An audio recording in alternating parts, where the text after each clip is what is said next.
It's the culmination of, I would say, 5 years of relatively hard work. We started talking to Ealing in 2008, and that was as a result of the changing rooms at Rectory Park having been vandalised. And that had a real knock-on effect because it meant that we couldn't any longer affiliate to play at the ground where we had played for the best part of 30-40 years, I'm guessing. Well, I think the first thing that strikes me is this is a fantastic facility, and these facilities only come about in partnership.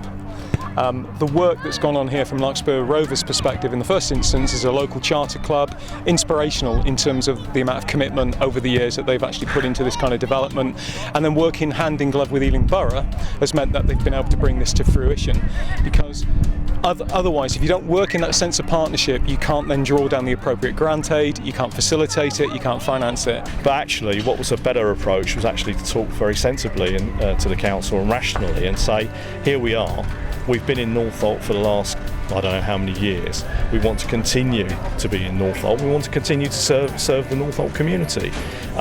This is our ambition. It's been our ambition for years and years and years. We want to have somewhere where we've got pitches adjacent to the clubhouse that we use, so we can get that sense of belonging, that sense of club back, all too quickly. And we've seen it. You become a loose collection of teams playing under a club banner, and there's no togetherness. What this place will do is bring that all together, back together again. The building alone, the facility alone, doesn't work in isolation. It has to be built up in a whole kind of integrated way. And again, this is being done on a local basis, and ours is again on a slightly larger, situation, but the parallels are very clear. It's massive, because you can have all the desire in the world to play a sport, but for some people who are unlucky and they don't really have anything which they can go to and say that's their own and where they can, spend hours playing. But then with things like this, these kids are going to be looked after for years and years to come, and who knows, maybe the next superstar could be on this pitch now. Like I said, coming through the academies, these used to be my homes, these pitches. So yeah, it's like I said, it's nice to see now that the communities and the local kids can now have access to these instead of having to be part of an academy, which is good.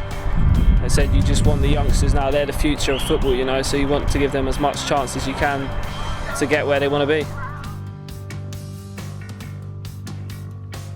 As Ealing Council, we were very, very determined to have a lasting sporting legacy for our young people, and the two pavilions that we've opened to the sports pavilions today are part of that legacy.